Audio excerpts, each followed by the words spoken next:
आत्मा नमस्ते।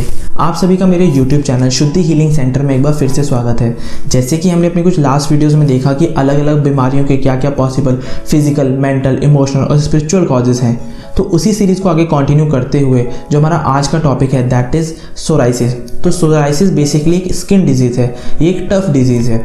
ये टफ डिजीज़ क्यों है इसको समझते हैं। तो ये एक चर्म रोग है जिसके अंदर क्या होता है कि ये लंबे समय तक चलने वाली बीमारी है, यानी कि आप दवाइयाँ लेंगे और आपको लगेगा ये प्रॉब्लम ठीक होने लगती है एंड ये प्रॉब्लम वापस से आ जाती है एंड ये काफ़ी लंबे समय तक ये प्रॉब्लम रहती है। तो सोराइसिस के केसेस में बेसिकली होता क्या है, इसको अगर हम लोग साइंटिफिकली समझें तो सोराइसिस के केसेस में आपके पैचेस बन जाते हैं स्किन के, जहाँ पर एक सिल्वर कलर की या वाइट कलर की एक लेयर आ जाती है जहाँ पे इचिंग होती है एंड जब आप इचिंग करते हैं तो वहाँ से ब्लीडिंग हो सकती है। आप बहुत ज़्यादा अनकंफर्टेबल फील करेंगे, आपको अपनी ही बॉडी थोड़ी सी पसंद नहीं आएगी, आपको लगेगा ये मेरे साथ क्या हो रहा है। तो ये कुछ कंडीशन देखने को मिलती हैं। साइंटिफिकली क्या होता है कि हमारी बॉडी में हर एक सेल की एक पर्टिकुलर लाइफ स्पैन है, मान लेते हैं 10 दिन 12 दिन, तो तब एक सेल बनता है, उसकी 10-12 दिन बाद डेथ होती है, देन एक नया सेल बनता है। तो ये एक प्रोसेस है। लेकिन सोराइसिस के केसेस में क्या होता है कि आपकी जो बॉडी है उसके अंदर जो सेल का जो डिवीज़न है वो बहुत ज़्यादा रैपिड हो जाता है, यानी कि जो सेल की बनने की का जो रेट है वो 10 टाइम्स बढ़ जाता है एज़ कंपेरिजन कि नए सेल तो काफ़ी ज़्यादा बन रहे हैं लेकिन पुराने सेल्स की डेथ नहीं हुई है अभी। तो वहाँ पे स्किन का एक पूरा का पूरा पैच बन जाता है, वो पैच आपको दिखेगा, वहाँ पे लेयर आएगी, इचिंग हो सकती है, ब्लीडिंग हो सकती है। इसके क्या क्या फिजिकल कॉजेज़ हैं, तो फिजिकल कॉजेज़ में जो एक मेजर फिजिकल कॉज है that is it is a chronic auto immune disorder. Chronic ये डिजीज़ बहुत ज़्यादा लंबे समय तक चलने वाली डिजीज़ है।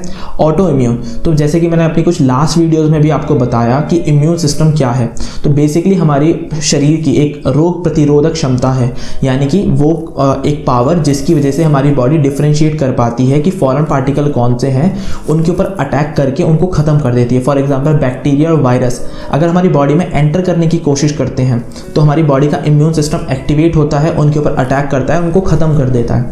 लेकिन एक ऐसी कंडीशन जहां पर आपका इम्यून सिस्टम ये डिफरेंस भूल जाए कि फॉरेन पार्टिकल कौन सा है, बाहरी तत्व कौन से हैं और मेरे खुद का शरीर के अंग कौन से हैं, खुद के शरीर के सेल कौन से हैं, उसके बीच में डिफरेंस करना भूल जाए और अपने ही बॉडी के सेल्स को अटैक करने लगे, तो उस कंडीशन को ऑटो इम्यून डिजीज़ कहते हैं। तो सोराइसिस एक क्रॉनिक ऑटो इम्यून डिजीज़ है, यानी कि लंबे समय तक चलने वाली और आप ही के इम्यून सिस्टम के कारण उत्पन्न हुई एक डिजीज़ है। अगर हम इसके कुछ इमोशनल कॉजेज़ की बात करें तो बेसिकली ये लोग बहुत ज़्यादा अनकंफर्टेबल फील करते हैं। दे ऑलवेज फील लाइक कि इन्हें किसी और के जैसा बनना था और उस जैसा बन नहीं पाए, या ये कुछ और करना चाहते थे कर कुछ और रहे हैं। फॉर एग्जाम्पल कि एक पर्सन है, एक बच्चा है, उसने बचपन में देखा कि क्रिकेट एक बहुत अच्छी फील्ड है, वहाँ पे एक विकेट कीपर है और उनका बहुत ज़्यादा नाम हो रहा है, उन्होंने बहुत अच्छा कुछ अचीव किया है लाइफ में क्रिकेट के थ्रू। नाउ वो एक क्रिकेटर बनना चाहता है, लेकिन क्या होता है कि over a period of time उसको एक इंजरी हो जाती है और उस इंजरी की वजह से वो आगे अपना पैशन परस्यू नहीं कर पाता। तो वहाँ पर एक हमेशा एक गिल्ट की भावना रहती है, वो हमेशा किसी और के जैसा बनना चाहते हैं।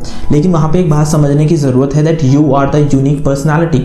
आप बिल्कुल अलग हैं, आपके जैसा और कोई नहीं है। लेकिन आप जब दूसरों के जैसा बनना चाहते हैं, आपको लगता है कि मैं उस काबिल नहीं हूँ, या मेरी बॉडी उस तरीके की नहीं है, या मैं बहुत अच्छा नहीं दिखता, जब एक लो सेल्फ एस्टीम अपने बारे में होता है तो उसकी वजह से इमोशनल लेवल पे ये कॉजेस होते हैं। उसका फिजिकल मैनिफेस्टेशन होता है कि आपके अंदर सोराइसिस की कंडीशन देखने को मिलती है, यानी कि आप अपनी ही स्किन के अंदर जब अनकंफर्टेबल होते हैं तो आपकी स्किन, आपकी ही बॉडी एक आपको सिग्नल देती है कि दैट यू आर अनकंफर्टेबल, जिसका फिजिकल मैनिफेस्टेशन क्या होगा कि आपको सोराइसिस की कंडीशन डेवलप होने लगेगी। या फिर कह सकते हैं कि जिन भी लोगों को सोराइसिस की कंडीशन है उनके अंदर ये इमोशंस देखने को मिलेंगे। वहीं अगर हम इसके मेंटल कॉजेज़ की बात करें तो ऐसे लोग एक तो किसी और के जैसा बनना चाहते हैं, उसके साथ साथ इन्हें एक और चीज़ की आदत है कि इन्हें रिकग्निशन चाहिए। इन्हें ये चाहते हैं कि लोग इन्हें पहचानें, लोग इनके काम की वैल्यू करें, इनकी तारीफ़ करें, इनको एक्नॉलेज करें। जब वो कंडीशन नहीं होती है तो वहाँ पे एक डिससेटिस्फैक्शन की फीलिंग आती है, वहाँ पे एक लो सेल्फ एस्टीम जनरेट होता है, जिसकी वजह से सोराइसिस की कंडीशन हो सकती है। उसके साथ साथ इन्हें एक और बात समझने की ज़रूरत है कि हर पर्सन के अंदर कुछ पॉजिटिव एस्पेक्ट होते हैं और कुछ नेगेटिव एस्पेक्ट होते हैं। दैट इज़ कि कुछ अच्छाइयाँ होती हैं और कुछ कमियां होती हैं, बुराइयां नहीं होती किसी भी पर्सन में, कमियां होती हैं। तो बेसिकली क्या है कि इन्हें उन चीज़ों को एक्नॉलेज और एक्सेप्ट करने की ज़रूरत है, जिसके लिए क्या काम कर सकते हैं, जर्नल राइटिंग शुरू कर सकते हैं। ये एक पेपर और पेन लें, उसके ऊपर अपनी सारी अच्छी आदतें लिखें, अपनी सारी अच्छाइयाँ लिखें, जो भी इनके अंदर खूबियाँ हैं वो लिखें। उसके साथ साथ जो भी कमियां इन्हें लगती हैं अपने अंदर उसे लिखें, क्योंकि किसी भी चीज़ को चेंज करने से पहला स्टेप होता है उस चीज़ को एक्सेप्ट और एक्नॉलेज करना। जब आप उन चीज़ों को एक्सेप्ट करते हैं, उन चीज़ों को एक्नॉलेज करते हैं, तभी तो आप उन चीज़ों को चेंज कर पाएंगे। जब तक आप उस बारे में कॉन्शियस लेवल पे अवेयर ही नहीं है तो उनको आप चेंज कैसे कर पाएंगे। तो आप उन चीज़ों को पहले एक्नॉलेज करें एंड एक्सेप्ट करें। इसके साथ साथ आप अपने बारे में गुड सेल्फ एस्टीम जनरेट करें और हमेशा इस बात को समझें that you are a unique personality. आप किसी और के जैसे बनने का ट्राई ना करें, क्योंकि आप इस अर्थ पे आए हैं अपना लिए कुछ करने के लिए, कुछ अपना बनाने के लिए, कुछ अपने आप को ही अपना एक बेटर वर्जन बनाने के लिए।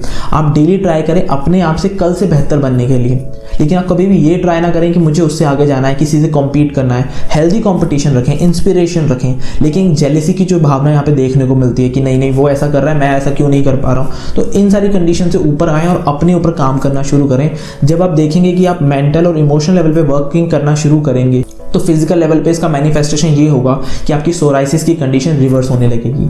वहीं अब अगर इसके स्पिरिचुअल कॉजेज़ की बात करें तो बेसिकली आपको अपने आप को एक्नॉलेज और एक्सेप्ट करने के साथ साथ एक और चीज़ को समझना है कि आपके अंदर एक अशेम्ड जो एक फीलिंग रहती है, एक शेमफुल फीलिंग रहती है कि लोग मैं ऐसा क्यों हूँ, मेरे साथ ऐसा क्यों होता है, मैं इतना अच्छा क्यों नहीं दिखता, मैं इतना अच्छा खेल क्यों नहीं पाता, मैं इतना अच्छा पढ़ क्यों नहीं पाता।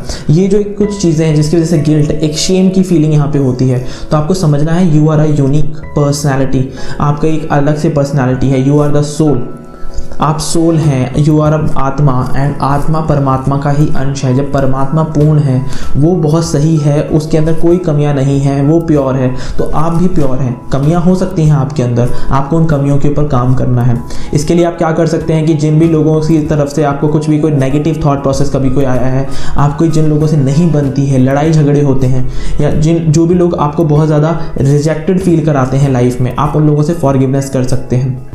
जिन भी लोगों से आप जेलेसी की भावना रखते हैं उनके साथ आप फॉरगिवनेस कर सकते हैं। तो एक आप फॉरगिवनेस कर सकते हैं। दूसरा, आप मेडिटेशन कर सकते हैं। जब आप प्लानिटरी पीस मेडिटेशन करेंगे तो आप देखेंगे कि आपका परसेप्शन क्लियर होगा, आप चीज़ों को राइट वे में देख पाएंगे, आप अपने बारे में गुड सेल्फ एस्टीम जनरेट कर पाएंगे, आपकी पर्सनालिटी अच्छी होने लगेगी, आपके अंदर जो नेगेटिविटी है, जो आपके अंदर कमियाँ हैं वो दूर होने लगेगी। तो आप फॉरगिवनेस के साथ साथ मेडिटेशन भी कर सकते हैं।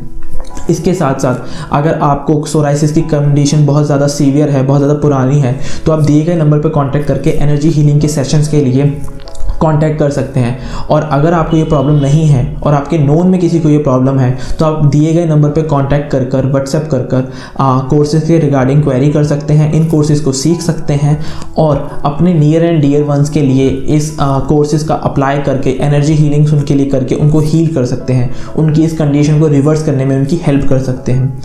और इसके अलावा बाकी बीमारियाँ कौन कौन सी हैं, उनके क्या क्या फिजिकल, मेंटल, इमोशनल और स्पिरिचुअल कॉजेज़ हैं, उससे रिलेटेड वीडियोज़ भी आपको नीचे ही मिल जाएंगे, आप उन्हें भी जाकर देख सकते हैं। सो टिल देन, आत्मा नमस्ते।